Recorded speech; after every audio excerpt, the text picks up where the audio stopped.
Querido y amado que me escuches en el día de hoy, el deseo de mi corazón para esta reflexión es que todos nosotros podamos pensar correctamente, es decir, pensar bíblicamente con respecto a nuestra profesión de fe. Ya que muchas veces no tomamos en serio lo que implica confesar a Jesús como nuestro Salvador. El facilismo religioso por un lado y el legalismo por el otro han desvirtuado el concepto de la verdadera gracia de Dios. Para unos, la libertad involucra la plena tolerancia al pecado, compensando con una aparente piedad, mientras que otros suman a la obra redentora de nuestro Señor toda una serie de cargas que le restan todo el poder del Evangelio y por ende de la infinita gracia de Dios. Yo soy René González, ministro de un nuevo pacto, y este es tu canal Escudriñando las Escrituras. Y en el día de hoy estaremos compartiendo una enseñanza que promete traer luz a través de las Escrituras. Y el tema que estaremos compartiendo etimológicamente se llama Cristo más nada es igual a todo. Ya regresamos.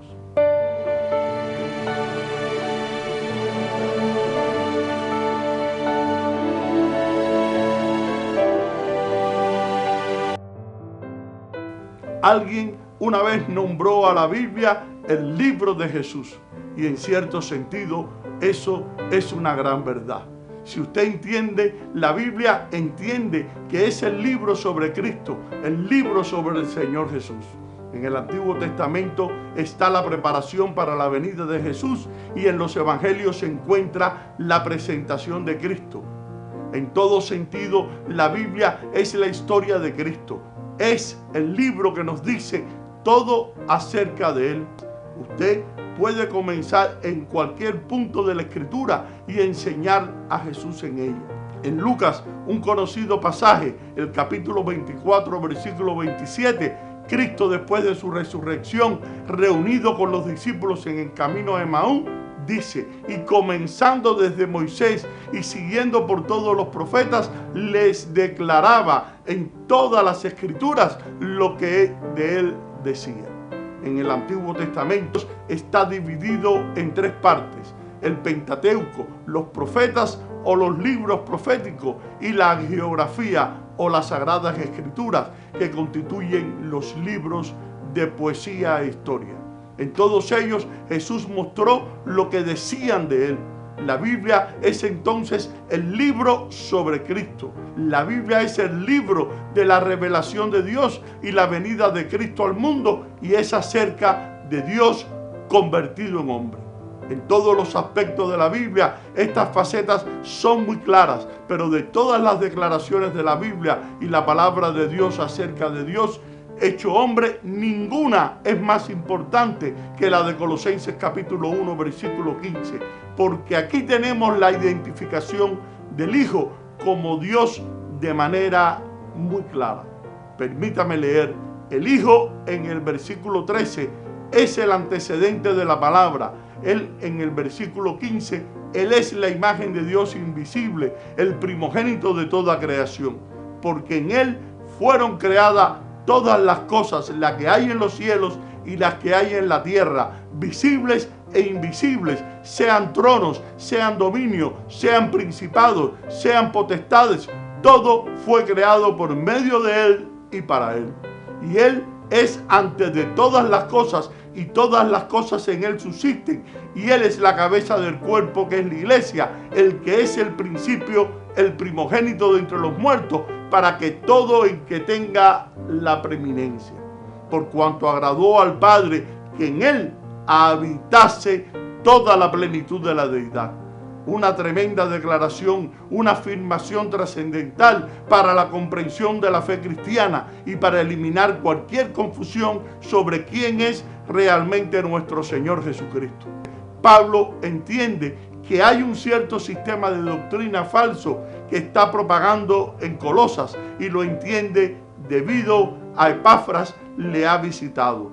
Epafras, sin duda, uno de los pastores de la iglesia de Colosas y tal vez su fundador, ha venido a visitar al apóstol Pablo, y el apóstol Pablo escucha de Epafras que hay algunas cosas pavorosas que están sucediendo en términos de propagación de herejía en la iglesia de Colosas. Una de ellas se refiere a la herejía de la deidad de Jesucristo. Los herejes dicen que Cristo no es Dios, que Él no es suficiente para la salvación y que además de Cristo se debe adorar a otros espíritus, tal vez a otros ángeles. Ellos plantean que deben haber visiones especiales, debe haber cierto conocimiento y una especie de superconocimiento más allá de lo que pueda alcanzarse en Cristo Jesús. De hecho, los herejes habían dicho que Jesucristo es tan solo uno de una larga lista de emanaciones espirituales procedentes de Dios. Y Jesús era una de esas emanaciones buenas. No Dios ni su conocimiento más allá de Él era la única forma que había de salvación. Así que el ataque de esta particular herejía, que al parecer más tarde se convirtió en lo que hoy conocemos como el gnosticismo, fue la deidad de Cristo y su suficiente total como Salvador. Ahora, yo te pregunto hoy, ¿usted está descansando y confiando en la suficiencia de Cristo? Si es así, agradézcale por su plenitud. Si no lo es, quizás ha estado confiando en la sabiduría humana fallida, engañosa e inepta, y está confiando en rituales religiosos sin sentido o en algún tipo de experiencia mística formada en su propia mente y sin relación con la realidad actual, que es Cristo Jesús en nosotros, la esperanza de gloria. El resultado es ser descalificado, desaprobado, inhabilitado para ser parte del reino de Dios. Dice, ninguno que poniendo sus manos en el arado mira hacia atrás es apto para el reino de Dios. La palabra apto nos debe recordar a esos exámenes laborales donde se pone a prueba nuestra destreza profesional, los cuales determinarán nuestra contratación. Un hombre diligente concentrará todo su corazón y fuerzas en aquello que es para su propio beneficio y calificará como apto. Pero un hombre necio ocupará su mente en otras cosas y en intentar aprobar ese examen, y eso lo llevará a ser descalificado de esa posición laboral, o sea, no apto.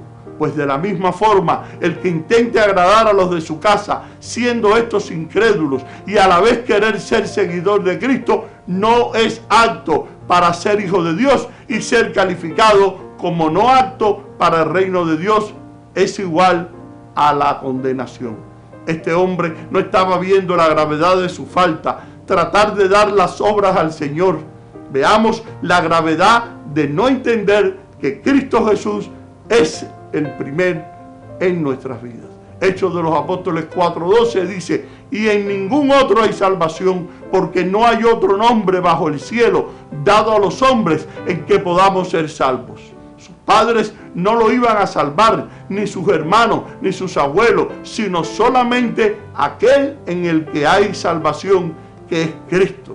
En absoluto, lo que aprendemos para poder aplicar en nuestras vidas es que nunca, pero nunca debemos dejar a un lado las palabras de Cristo por querer agradar a nuestros familiares.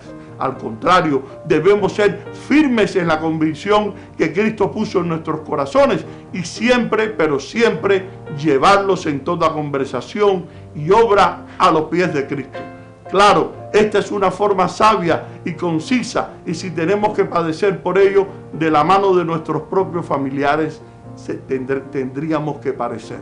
Segunda de Timoteo 2, 3, 4, la Biblia dice, tú pues sufre penalidades como buen soldado de Jesucristo. Ninguno que milita se enreda en los negocios de la vida a fin de agradar a aquel que lo tomó por soldado.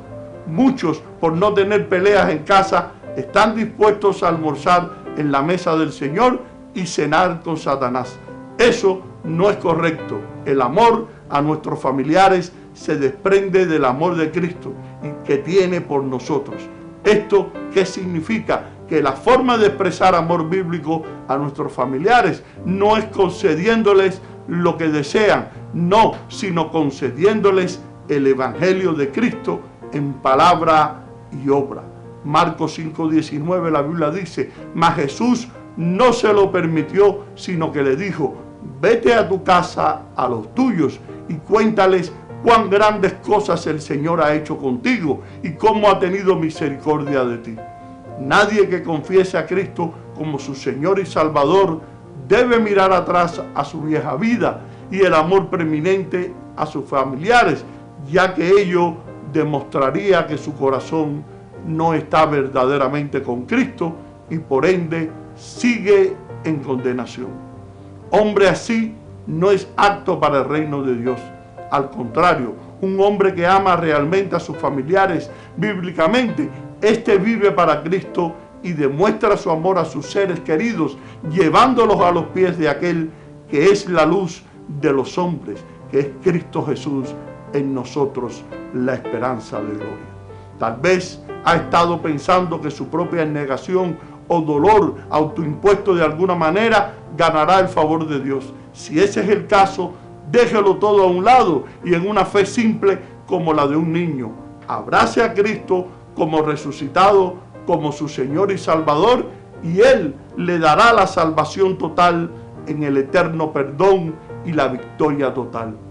Todo lo que necesitas en el día de hoy, en la dimensión espiritual, para el tiempo y la eternidad, se encuentra en Cristo. Arrepiéntete de tus pecados y somete toda tu vida a Él. Y espero que esta reflexión te haya sido de gran bendición para tu ser interior y la puedas poner en práctica en tu diario caminar en el Señor. Y ahora me despido hasta una próxima ocasión. Bendiciones y gracias por tu sintonía.